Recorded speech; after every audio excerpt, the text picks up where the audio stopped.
Arcade Perfect, my arse. Okay guys, welcome to another Arcade Perfect, my arse. Now this week's game, it was a request from Batman.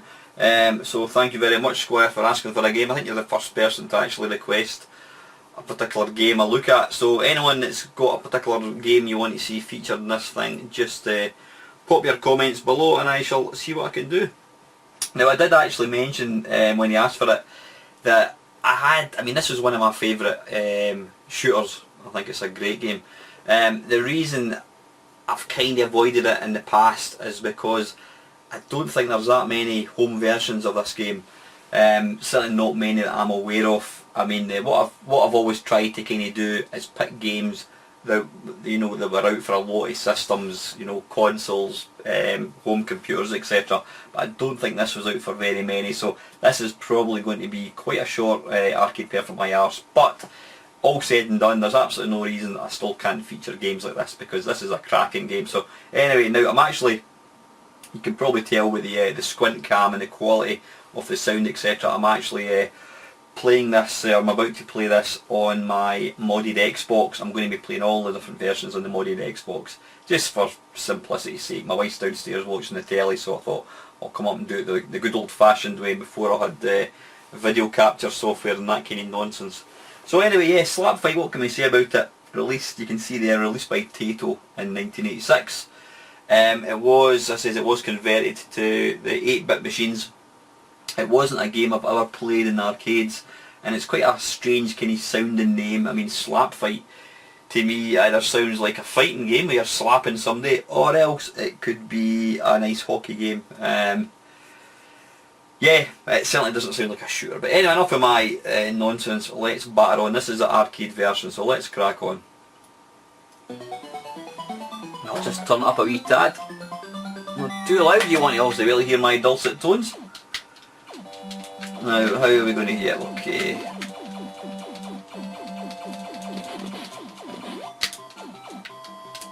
Come on, how'd I pick? Right, it's not really. Wait a minute. Right, I'm not sure what's going on here. Sorry about that. I've done a lot of technical difficulties. I think I've got it working. It seemed to be that the Xbox controller has actually got a little joint cable thing, and it seemed that it wasn't in properly. So hopefully now we shall hopefully now we shall be able to show the game. Now you can see here what you've got to do is pick up stars. Now stars give you power-ups, very similar to Nemesis. And like Nemesis, you don't want to get too many speed-ups because it just gets ridiculous. I would say probably what I've got here, which is 2 speed-ups, is adequate. Now it's a very difficult game this, and it's quite an unfair game because it's fine when you've got huge big weaponry, but the problem is the minute you lose it, you go right back to having nothing.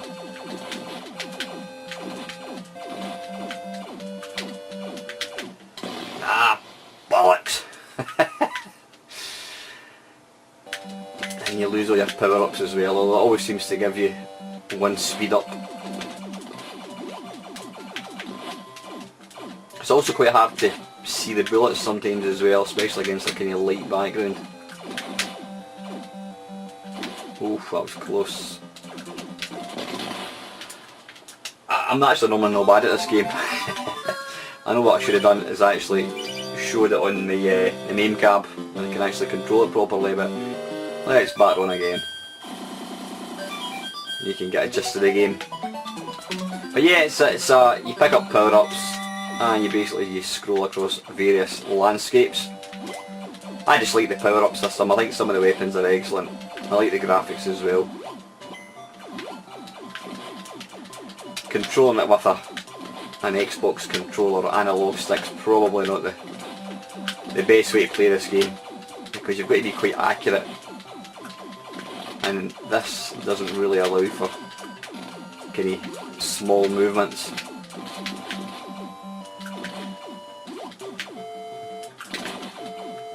Ah, come on! I saw that coming, but I was just too slow to move.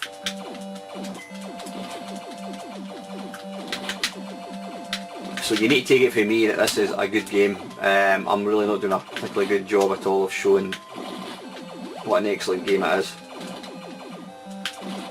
What I'm trying to get here is you can actually pick up, obviously, wings and that kind of stuff, which can increase your firepower. But what I'm trying to get is the missiles. Once you get them, it makes the game a lot easier. But then, like I said, once you lose them, you go right back to start. So what I need is another 2 pickups, if I can. No, 3 actually. I need another 2 stars.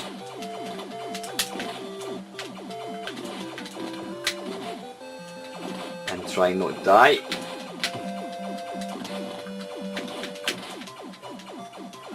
Right, one more. Come on, get one more. And just don't die.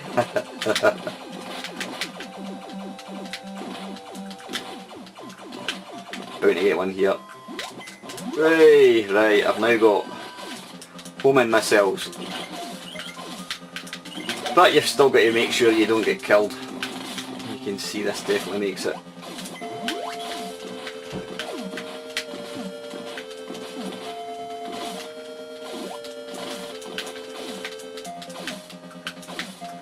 What I like about this game is it really, you've got a lot of variety.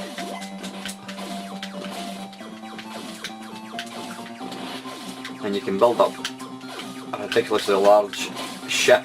The only problem is it takes up 3/4 of the screen, and it means that actually trying to avoid getting hit is almost nigh on impossible.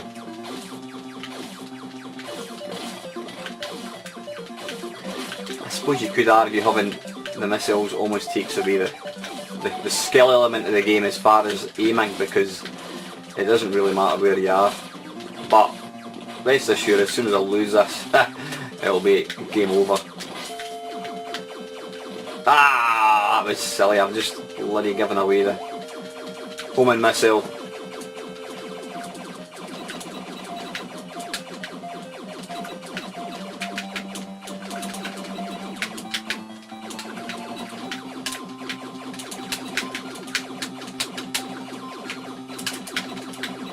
Ah, damn it.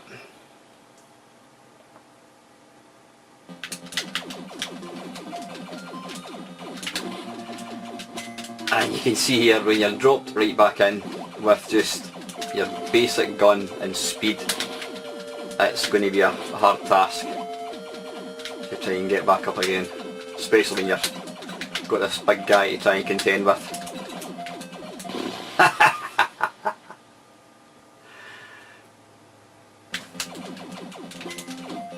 So it always gives you one power up to begin with, so you can always get your speed up.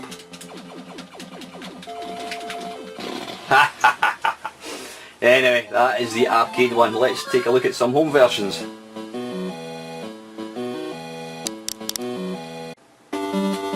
Right, okay, this is the, what is this? This is the Amstrad version. Now you can probably tell sounds pretty good, music's pretty authentic. Right, okay, joystick, 1 player, so let's see, oops, the wrong key, is it this one? There we go.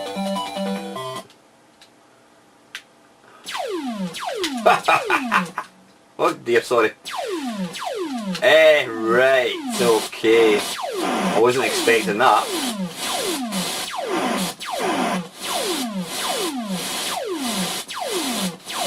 Right, now, I'm going to be immediately disadvantaged here because with all these versions, hang on, I'm going to turn this down a wee bit. I'm going to be at a disadvantage right away with this game because I'm guessing you have to press the spacebar to activate power-ups, which is going to be difficult.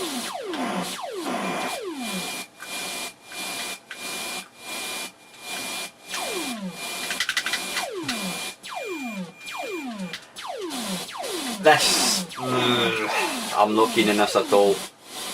Now, I'm not sure what's going on there with the sound. It sounds like somebody's at the beach in the water. It's like white noise. Right, okay, I've managed to activate the special weapon. Pressing the spacebar. Yeah, I do apologise guys, this isn't really the best way to show this game because obviously it's not easy to press a spacebar when it's an emulator.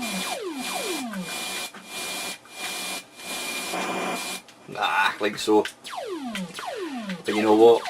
I think we can probably see enough that this... I was going to say it's not a good version. One thing that I'm really disappointed with is the size of the screen. I mean, I would say, well, yeah, it's just over half the screen size. Obviously the other half of the screen is using the sort of the control panel type thing. Ah, damn it.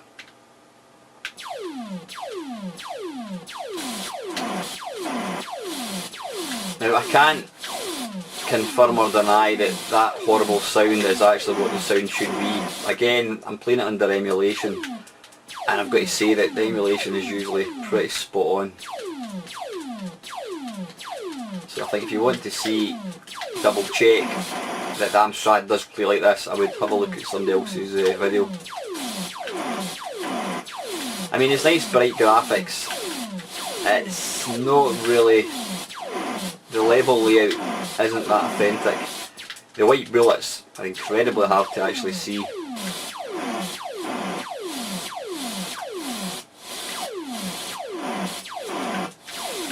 Yeah, I'm probably not. I'm not really giving this a fair look at because I'm not able to do the power-ups.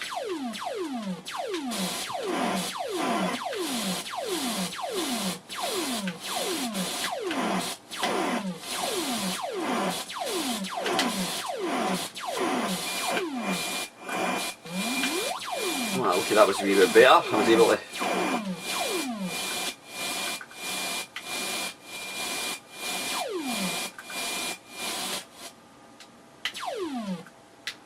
Ah! Well, I thought we'd got rid of that horrible white noise. Right, okay, we appear to have arrived at the end of level Guardian pretty quick. Ah, damn it.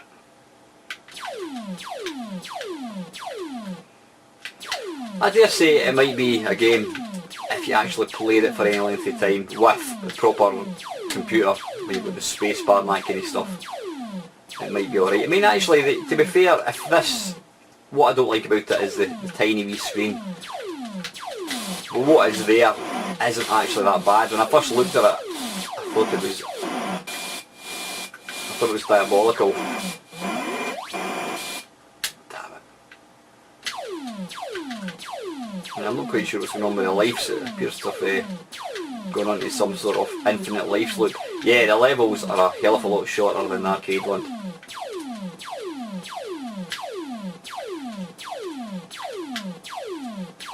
These wee guys, oops, damn it. I mean, this is graphically, it does look not too bad. It plays not too bad. Scrolling's okay. Slight wobbling going on, but I don't think the Amstrad was ever really built for super smooth scrolling. Ah, damn it. Anyway, listen, that's enough of that one. That is the Amstrad. Let's take a look at the C64 one. Right, okay, this isn't the C64 one, this is actually the Atari ST. Now, I've got to say, I'm really surprised. I wasn't aware this game was released for any 16-bit machine. If it's out for the ST, I'm guessing it came out for the Amiga as well. So, what I can't believe is that, I mean, I had an Atari ST back then, and I certainly wasn't aware of it. But I might have not even been aware of slap fighting the game. I think it was only once I got MAME that I actually became aware of the game, so... No, that's not true because I had it for my C64. So anyway, this was one that completely passed me by. So let's see if it was worth the wait or not. Right, well, one thing for sure, in comparison to the Amstrad screen, this is huge. Now, right away, it kind of lacks a colour. The Atari ST did not have a particularly good colour. Ah, bollocks. It may be larger graphics, but I'm still rubbish. Right, wait a minute. Right, okay, so that's not too bad. I can, 2 buttons basically lets me pick the power up.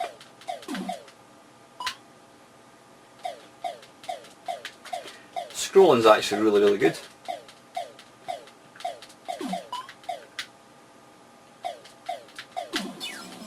Bloody hell, was that not the same guy that killed me? I think it was.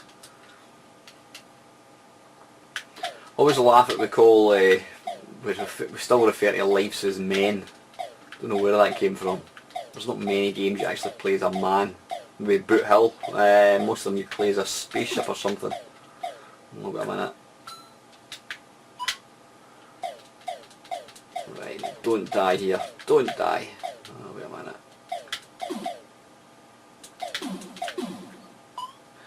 Ah, damn it, I lost the power up over there. This actually isn't bad at all, you know that? Now if I had known this existed back in the day, I'd have been a happy man.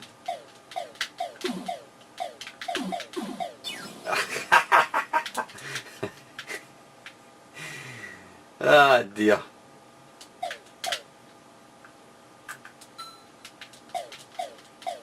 I'm going to make excuses and say it's a joystick. Obviously I am, rather than admit that I'm just hopeless at this.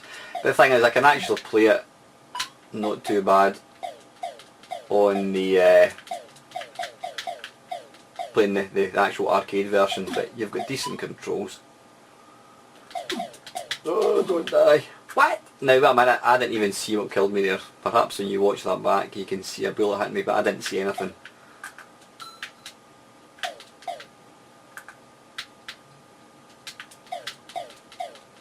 Sorry for having to jump back and forwards between the keyboard, but that's the only slight downside to using an emulator on a console.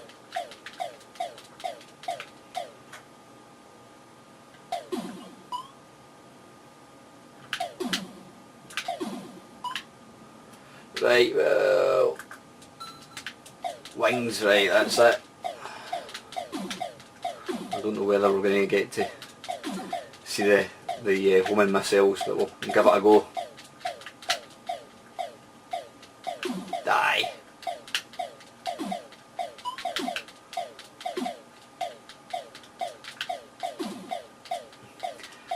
But I've got to say, I'm absolutely really surprised in a good way how good this version is.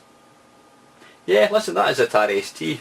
Pleasantly surprised with that, and guys, it's pretty authentic. Nice big graphics, and it would obviously play a lot better if you actually had the proper hardware rather than having to bugger about jumping between keyboard interfaces. But that's Atari ST one, let's crack on. Right, okay, this is the C64 one. Now this has got an excellent soundtrack, obviously by Martin Galway, who is a bit of a wizard. Probably my favourite musician on the C64. Music and sound effects, yeah, let's go for that.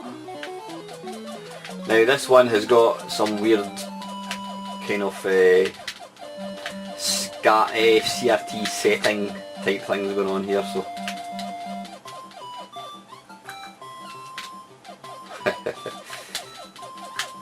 oh no. That's the only problem with that. The button that picks the keyboard is you can accidentally press it in like I've done there. Now I did play this quite a bit back in the day, and I always found it almost impossible and sort of impossibly hard. And it is bloody hell. This comes up and kicks your arse. It is a difficult game. Ah, bollocks. I knew that was going to happen. It took far too long to... Right, that's it. I think since I've had kind of MAME, then I've kind of gotten used to sort of playing arcade games a bit more, and dare I say, I've got slightly better at them. Or less worse, I should say. That's probably a better analogy to make. when you get all the bullets here, it's just impossibly hard. But got to say, this version is pretty top notch. Graphically wise, it's pretty authentic to the arcade one. It's easily got, well, so far out of the ones that we've looked at, the best sound. It's got the music, it's got the sound effects.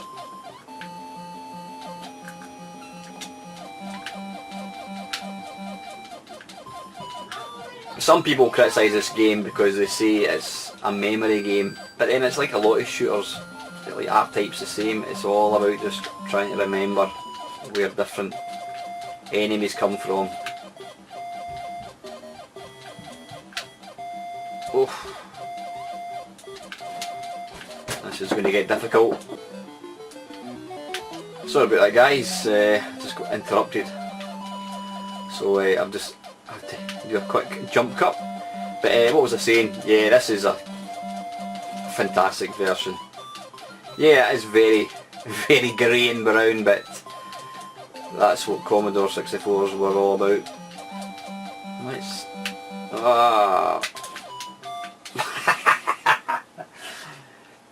You don't get that happening in an arcade, jumping into keyboard screens all the time.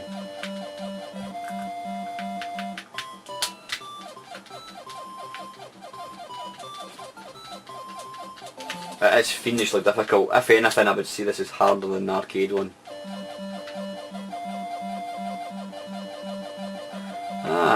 It's actually auto fire. Well, you can see there the actual range of your bullets is pretty limited. So auto fire's not really that big an advantage. Oh, come on, I saw that and I went to move away from it and I didn't. Anyway, listen, that's enough of that one, guys. That is the C64. That one is excellent. Brilliant graphics, cracking sound. Let's crack on. Okay, this is the ZX Spectrum one. Now let's see, how do we start for a one player game? So across there we go. Right. Okay, so instead of yellow stars we're picking up red ones. Now one thing you can, there you go, one thing you can probably notice right away is the, the white and black background. And the fact that the bullets are kind of white means they're almost invisible. And this game is brutally hard at the best of times. So trying to play this with invisible bullets will be fun.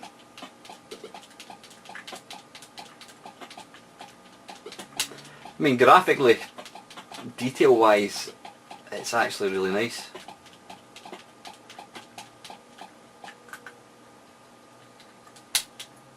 Ah! Bollocks! I was just trying to get to that heat seeker missile. Right, I'll just put it there for next time. It's just a shame that they couldn't have tried to make the bullets a different colour. I mean, you can see there, it's if you were slightly, you had no very good eyesight, it would be the easiest thing in the world to actually not see these bullets. I mean, I've got decent eyesight and I'm struggling to see these. Whoa! How come we just jumped? Not quite sure what happened there. Yeah, I mean, look at them, they're almost invisible. Seems that the speed of your ship at the very start seems to be a lot quicker. Right, let's have one quick go again. So it's going to be 4.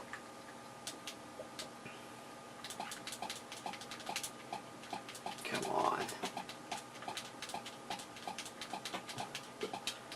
Right, 2. Oh, I didn't get that other one right. Ah, damn it. Yeah, to me that's the colour of the bullets has made it almost unplayable. I mean, this is the early stages of the game, but when this game starts getting up to speed, right, come on.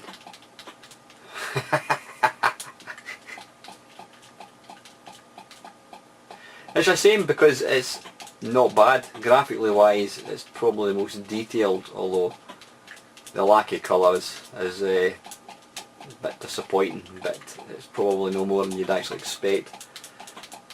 Some games, stuff like 1942, you can get away with it, but this, because it's got the detailed backgrounds, the bullets are virtually impossible. I'd actually really be interested to read what Crash said about this game, you know.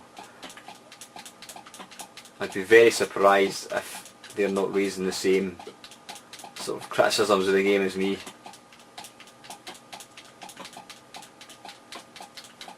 Ah, damn it.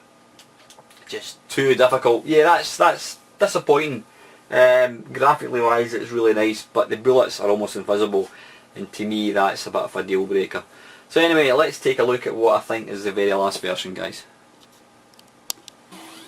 Right, okay, this is the very last version that I can find. This is the Sega Mega Drive. Now I have played this one before, and if I remember rightly it's quite tasty. So let's batter on.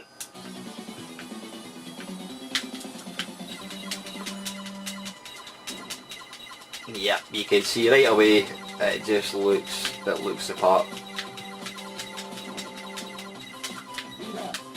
Oh, it's even got speed. It's even got speech, which I don't think the arcade one has. Now that's the thing about the 16-bit consoles like the Mega Drive. The hardware may have actually been more powerful than some of these arcade games. So in some respects you were actually getting an even better version than the arcade.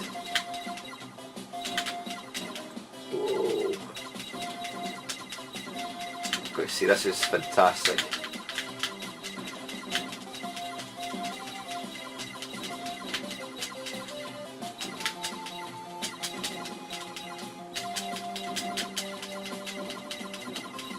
You've just got to watch, you've got the bullets coming from all angles. Whoa, don't die.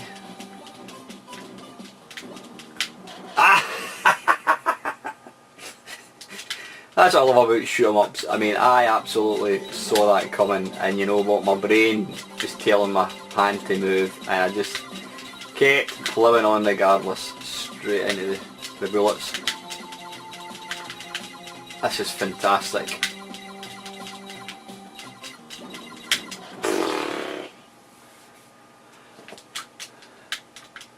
If I was to try and criticise it, I would say it's possibly not got as many colours as the arcade version, but actual graphically wise it's really nice.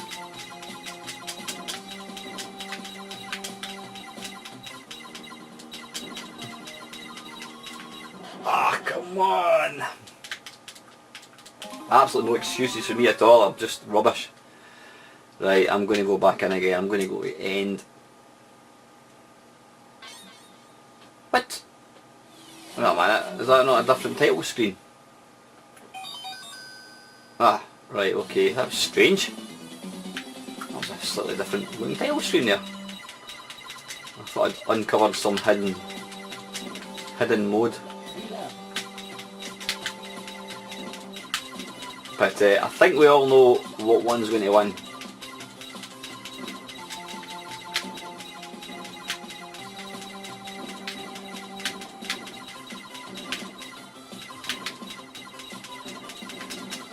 Oh.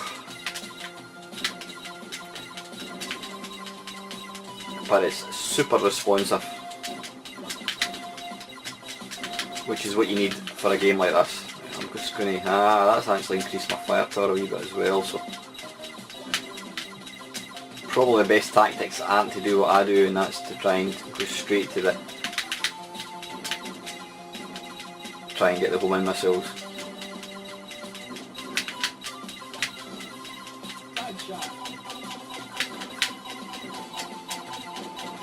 Ah, damn it.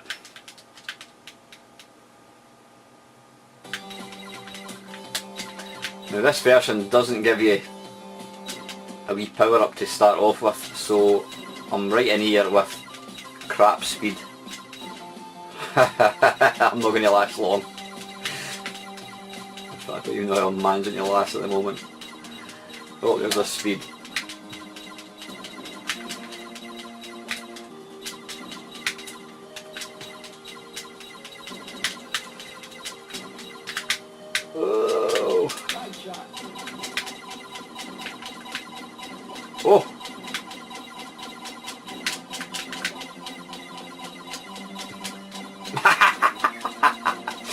don't know how I managed to survive that.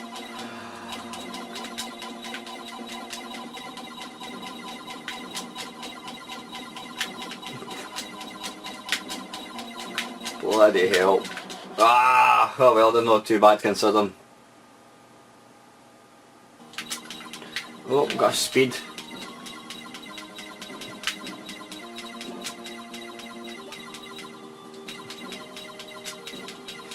Oh, you've really got to try and take these guys out as soon as they appear.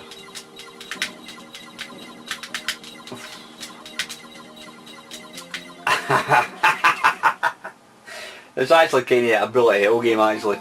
Anyway, listen, that is a fantastic version, it really is. That's it guys, that's all we've got time for. I think that's the only versions. If there's any other versions available, do let me know in the comments. I did a quick Wikipedia check and it didn't actually tell you any versions that were available. I don't recall ever seeing that version released in any compilation for like the PlayStation or Saturn or GameCube, any of these machines. It may well have, but I'm not aware of it if it has. So yeah, what have we got? What was our first one? The Amstrad. Amstrad one, disappointingly small screen, but I do know that one of my subscriber guys has actually very kindly explained why that is. It's to do with the hardware limitations. I think it would probably grow on you. I mean, I was trying to play it without a keyboard. I think the graphics aren't too bad. Very small screen. I think you might get used to it. So not too bad, all things considered. The Spectrum one was, to me, it was unplayable, just for the simple reason you couldn't see the bullets. I was really struggling to see them. C64 one, fantastic, really good version for an 8-bit machine. I don't think the levels are that long in comparison to the arcade version, but that's obviously down to lack of memory. So yeah, Atari ST one, didn't even know that existed. That was actually pretty good. Limited colours, but again that was probably just down to the actual hardware itself, but it played well. The sound was pretty authentic, scrolling was pretty smooth as well, so actually quite a nice version for the ST. That is it I think, and the last version is this one for the Sega Mega Drive. Nothing more to add other than this is utterly fantastic, and I think that is the best version you're going to get for the home. So to put them into order, in third place, I'm going to be biased here. In third place I'm going to go for the Atari ST. Really nice version. Nothing flat, nothing flashy at all. It does the job. Nice big graphics and that kind of stuff. Second one, I'm going to go for the Commodore 64. It looked very much like the arcade one. Excellent sound, really good music. Slightly, limited probably gameplay because I think the levels are shorter. But there was only going to be one winner. After playing this version, there was only going to be one winner, and that is the Sega Mega Drive. This is an absolutely fantastic version, and out with the arcade, MAME, whatever you want to call it, that, to my mind, that is the best one you're going to get. So that is it. So bronze, Atari ST, silver, Commodore 64, and gold medal, the Sega Mega Drive, or Sega Genesis if you're not from these parts. That's it guys, as usual, thank you very much for watching. Like I said, if there's any game you want to see featured in the Arcade Perfect series, just put your comments below and I shall do what I can. As usual, if you haven't subscribed and you want to see more videos by myself, please hit that like and subscribe button. And lastly, thank you so much for watching.